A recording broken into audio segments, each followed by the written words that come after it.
কাজকর্ম করবে বই কি, কাজে তো মন ভালো থাকে। তবে কি জানো, জপ, ধ্যান, প্রার্থনাও বিশেষ দরকার গো। অন্তত সকাল সন্ধ্যায় একবার করে তো জপে বসতেই হয়। ওটাই যেন নৌকার হাল। সন্ধ্যার সময় একটু না বসলে সমস্ত দিন ভালো মন্দ কী করলাম না করলাম তার একটা হিসেব নিকেশ আসে না, জানো তো। যাই হোক, কাজও করতে হবে, আর সেই সাথে সাথে ঈশ্বরেরও চিন্তা ভাবনা করতে হবে। এই যে দেহ খাঁচাটা দেখছো, আজ আছি কাল নাও থাকতে পারি। আর পরপারে এই কাজকর্মগুলো নয় গো, ঈশ্বরই কিন্তু পার করবে আমাদের। তবু এই সংসারে যত দিন আছি ততদিন হয়তো আমাদেরকে এরকমভাবেই কাজ করতে হবে।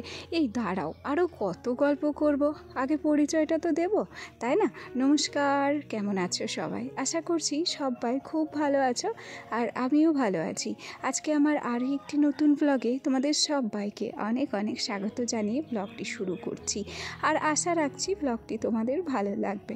ব্লগটি যখন আজকে শুরু করি, ঘড়ির কাঁটায় তখন বাজছে 6:45, আর 6:45 থেকেই ওই ঈশান কোণে সূর্য উঠলো দেখতে পেলে, সেটাই একটু তোমাদের সাথে কিন্তু শেয়ার করলাম। সচরাচর এখন ঈশান কোণে সূর্য ওঠা আমি দেখতে পাই না, একটু লেট হয়ে যায় উঠতে। তাই সকালবেলার টুকিটাকি বাসি কাজকর্মগুলো সেরে নিয়ে তারপর এই যে জল দিতে এসেছি গাছগুলোতে। এটা হচ্ছে আমার শাশুড়ির ঘরের সামনে একটা নয়নতারা গাছ আছে, আর দুটো ছোট্ট ছোট্ট সাদা ফুল গাছ আছে। আর এখন এত পরিমাণ গরম পড়ে গেছে, গাছগুলোতে যদি জল না দিই সে বেচারিগুলো তো বাঁচবে না, জানো তো। সেই জন্যই তাড়াহুড়ো করে সকাল বিকেল ভাবছি গাছগুলোতে জল দেব। তো যাই হোক, গাছে জল দেওয়া হয়ে গেছে। তারপর ব্রাশটাতে কোলগেট লাগিয়ে চলে এলাম রূপচর্চা করতে। আসলে গতকাল রাত্রে না একটু বেসন, একটু কস্তুরি হলদি আর একটু চন্দন পাউডার লাগিয়ে রেখেছিলাম মুখে। তো তখন তো অনেকটা পরিমাণে গুলিয়ে রেখেছিলাম, সেটা আজ পর্যন্তও ছিল। সেটাকে আবার ফেলে দেব? আমি কিন্তু অপচয় করতে একদম পছন্দ করি না। সেই জন্য সেই যে গোলাটা ছিল তার মধ্যে একটু জল ঢেলে ওটাকে আর একটু সুন্দর করে গুলিয়ে মুখে মেখে নিয়েছি। আর তারপর ব্রাশ কলগেটটাও করে নিয়েছি। আর এবার সোজা চলে এলাম আমাদের বাড়ির সামনের দিকটাতে। এই যে রেলিং দিয়ে যে গেটটা করা আছে, আসলে আমার ছেলে যাতে ছুটতে রাস্তায় না চলে যায়, ওকে বাধা দেওয়ার জন্যই এই জিনিসটা আমাদের করা। তো গেটটা খোলা ছিল, সেটাকেই আটকে রেখেছি। কেন কি যখন তখন আমার ছেলে উঠে পড়তে পারে, আর উঠেই সোজাসুজি দৌড় মারবে ওই যে আমার ভাসুরের ছেলে জিৎ ওদের বাড়িতে, আর ওখান থেকে দৌড় মারবে রাস্তায়। সামলানো খুব মুশকিল হয়ে যায়। যাই হোক, এ পর্যায়ে চলে এলাম গ্যাসটাকে পরিষ্কার করতে। এর আগের দিন নিতুদি, তারপর তরি সোনাদি আমাকে বলেছিল যে রিমিদি, তোমার হচ্ছে গ্যাসের নিচে যে পলিথিনটা পেতেছো সেটা কিন্তু গলে যেতে পারে, আর সেখান থেকে একটা দুর্ঘটনা ঘটারও সম্ভাবনা থাকতে পারে। তাদের কথাটা আমার বেশ ভালো লেগেছে। সেই জন্য দেখলাম যে না, তারা যেটা বলেছে সেটা হয়তো হতেও পারে, ওই জন্য আর রিস্ক নিলাম না, জানো তো। গ্যাসের নিচ দুটোতে কাঠ পেতে দিয়েছি। একটাতে আমাদের পুরানো বেলুন চাকি ছিল, যেটা আর ব্যবহার করি না, সেটা পেতে দিলাম। আর একটা সাইডে দুটো তক্তা ছিল ছোট্ট ছোট্ট, সেটা পেতে দিয়েছি। তো যাই হোক, দিদিভাই দুটোকে অনেক অনেক ধন্যবাদ গো, তারা আমার অনেকটা উপকার করলো। তো যাই হোক, ওদিক থেকে চা বসিয়ে দিয়েছি। চাটুকু হচ্ছে সেই ফাঁকে এই যে কৌটো কাউটাগুলো, এগুলোকে পরিষ্কার করে নিচ্ছি। এগুলোই ভালোই তেল ছিটে জমেছে। এই যে দেখলে না যে সেদিন পরিষ্কার করলাম, হয়তো তোমরা ভাববে যে প্রতিদিন একই রকম কাজ করে। সত্যি কথাই বলছি, এক ঘরের মধ্যেই রান্নাবান্না, এক ঘরের মধ্যেই থাকা, আর রান্নাবান্নার কাছেই এই কৌটো কাউটাগুলো সাজিয়ে রাখা। সত্যি করেই গো, এই কৌটোগুলোতে তেল ছিটে পড়ে গেছে। সেই জন্যই এগুলোকে পরিষ্কার করে নিচ্ছি। বেশ 2-3 দিন হলো পরিষ্কার করিনি। আমি 2-3 দিন হলো এগুলোকে হাত দিইনি। যদি হাত দিতাম আমি তখনই সেগুলোকে পরিষ্কার করে নিতাম। আজকে কি ভাগ্যে যেন মনে হলো কৌটো কাঁটাগুলোকে একটু হাত দিয়ে দেখি। তো দেখার পর দেখছি যে নোংরা হয়েছে। ওগুলোকে একটু ঝটপট করে পরিষ্কার করে নিয়েছি। আর ততক্ষণে এই যে আমার চাটুকুও হয়ে গেছে। তবে এখন তো গরমকালে তো সাথে সাথে গরম চা খাওয়া হয় না, চাটুকুকে ঠান্ডা করতে দিয়েছি। আর ভাবলাম সময় নষ্ট করে কোনো লাভ নেই, যে টাইমটায় আমার চা ঠান্ডা হচ্ছে সেই টাইমে এই যে আমার শখের মিট কেসটাকে কিন্তু পরিষ্কার করা হয়ে যাবে। আর এটাকেও 2-3 দিন যাবৎ হাত দিইনি, জানো তো। এই যে কাজের ফাঁকে ফাঁকে কখন যে সকাল হচ্ছে, আর সকাল গড়িয়ে ঝটপট দুপুর হয়ে যাচ্ছে, দুপুর গড়ালেই বিকেল হয়ে যাচ্ছে গো। সময় তো ধরেই পাচ্ছি না, আর তার উপরে কাজের চাপে মনে হচ্ছে দম নেওয়ার সময় নেই, জানো। আচ্ছা, একটা কথা বলো, যখন আমরা আইবড় ছিলাম, যখন আমরা স্কুল কলেজে পড়তাম কিংবা যখন বাবার বাড়ি ছিলাম, আমাদের কিন্তু তখনও বিভিন্ন রকম কাজ ছিল। সব কাজই কিন্তু মাকে একা হাতে করতে হতো। চোখে দেখেও হয়তো কোনো কাজ করতাম না। তখন বুঝতাম না যে মায়ের কতটা কষ্ট হচ্ছে। ভাবতাম মা সব পারে, সেই জন্য সব কাজ একা হাতেই করে। এই যে ঝাড়া পোছা বলো, এই যে ঘর পরিষ্কার বলো, এই যে বিছানা গোছানোর কথাই বলো না কেন, এগুলোতেও কোনোদিন হাত দিয়ে দেখিনি।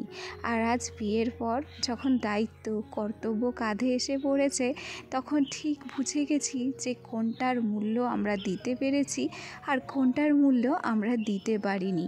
শুধুমাত্র হিসেব করলে দেখা যায় দুটো মানুষের বৈবাহিক সম্পর্কের ফলে একটা মেয়ের জীবন কিন্তু অনেকটা পরিবর্তিত হয় না? দেখা যায় কি বিয়ের পর কোনো মেয়েরা রাজকন্যার থেকে দাসী হয়ে গেছে, আবার দেখা যায় কি স্থান বিশেষ অবস্থা বিশেষ কোনো মেয়েরা দাসী থেকে রাজরানী হয়ে উঠেছে। আসলে সবটাই হচ্ছে ভাগ্যের উপর নির্ভরশীল। ভাগ্য যে কাকে কী খেলা দেখাবে তা আমরা কেউই জানি না, তাই না বলো? তবে আমাদের মেয়েদের ক্ষেত্রে এ যেন এক কমন ব্যাপার হয়ে গেছে। যুগ যুগান্তর ধরে চলে আসছে যে মেয়েদের পরিচয় হবে শুধু কাজকর্মের দিক থেকে, আর সেটা আজ পর্যন্ত অপরিবর্তিত থাকলো না। যাই হোক, গল্প করতে করতে অনেক কাজ করে ফেলেছি। আর তারপর বেশ কয়েকটা জিনিসপত্র কাচার ছিল, পর্দা, ওড়না, নাইটি, সেগুলোকেই কিন্তু কেচে নিয়েছি। এ পর্যায়ে খুব খিদে পেয়ে গেছে গো, আজকে রান্না হতে অনেকটা দেরি হচ্ছে। সেই জন্য একটু ছাতু আর মুড়ি মেখে নেব। আমি আজ প্রথম ছাতু আর মুড়ি মাখা করছি, জীবনে কোনো দিনও খাইনি। দেখো, বাবার বাড়িতে যেটা জীবনে কোনো দিন খাইনি, শ্বশুর বাড়িতে কিন্তু সেটাও খেতে হয়, এটাও ভবিতব্য, এই ভেবে মেনে নিতে হবে। যাই হোক, ছাতু মুড়িটা বেশ ভালো লাগলো, সত্যি কথাই বলছি। আর প্রথমবার মেখেছি, সেজন্যই কি ভালো লাগছে। যাকে এরপর দিন বর আসলে বরের হাতে মেখে খাবো, দেখবো তো স্বাদটা কেমন হয়। যাই হোক, গল্প করতে করতে আমি না জিনিসপত্রগুলোকে কেচে নিয়েছি। আর এই যে দেখছো আমাদের উঠোনে কেমন রোদ উঠেছে, সেই রোদেই এগুলোকে মেলে দিচ্ছি। আর এই পর্যায়ে কোথায় এসেছি জানো? বললাম না যে নিঃশ্বাস নেওয়ার টাইম নেই, সময়ের মধ্যে কাজ কমপ্লিট করেছি। 9:03 বাজছে এখন। মনেই ছিল যে 9টার মধ্যে কাজ কমপ্লিট করে 9টার সময় ছেলেকে নিয়ে যেতে হবে অঙ্গনওয়াড়ি সেন্টারে। সেই উদ্দেশ্যেই রওনা দিয়েছি বাড়ির কাছের মাঠের মধ্যে দিয়ে। আর এই যে জায়গাগুলো দেখছো, এগুলো হচ্ছে জাংলা দেওয়া হয়েছে, এগুলোতে পটল হবে, পটল। সবে মাত্র পটলের লতি হয়েছে, সেগুলো এখনও বেয়ে বেয়ে ওই জাংলা ধরে উঠবে। তারপর যখন পটল হবে তোমাদেরকে অবশ্যই করে দেখাবো পটলের ক্ষেত, ঠিক আছে?